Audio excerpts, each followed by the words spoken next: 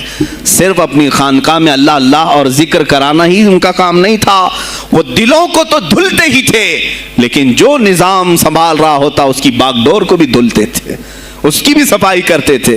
تو اللہ کا ڈر رکھنے والا کرسیوں پر آئے، جو کسی کا خون چوسنے والا نہ آئے۔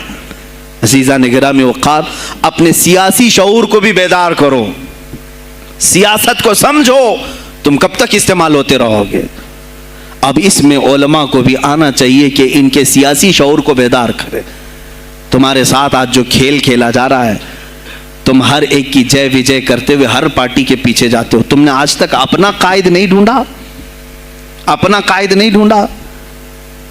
اور ان کو دیکھو، وہ کہتے ہیں کہ اگر پیٹرول 200 لیٹر بھی ہو جائے تو ہمارے قائد تو یہی ہیں، اس لیے کہ ہمارا ہم مذہب ہے، وہ ہمارے مذہب کی بات کرتا ہے۔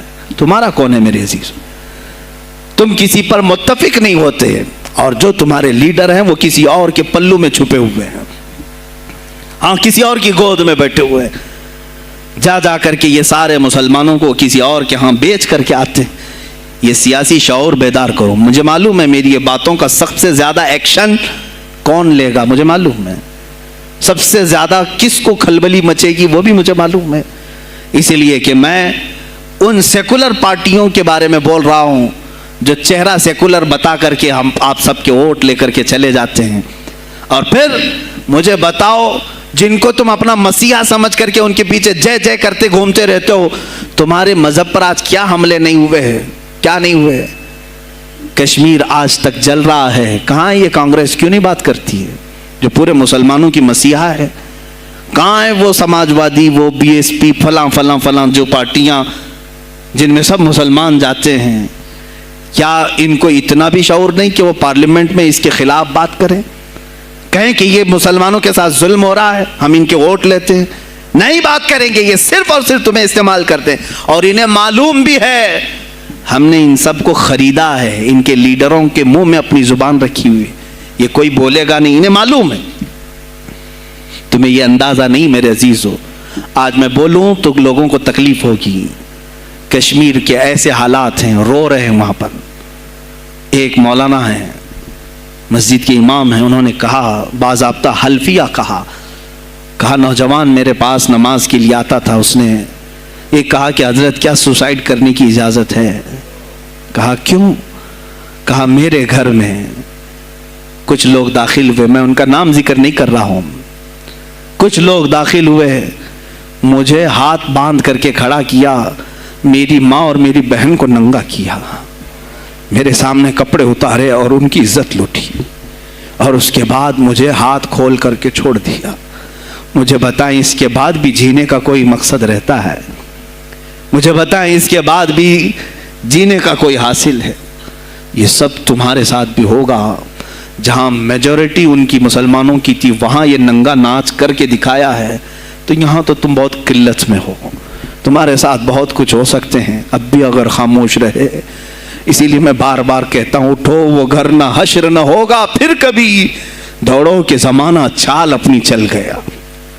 تم اپنی سیاست کو منتخب کرو، تم اپنی قیادت کو منتخب کرو، اور اگر ابھی بھی سیاسی لاشعوری کی زندگی گزارتے رہو گے، لقمے بنتے چلے جاؤ گے، یہ کھاتے چلے جائیں گے۔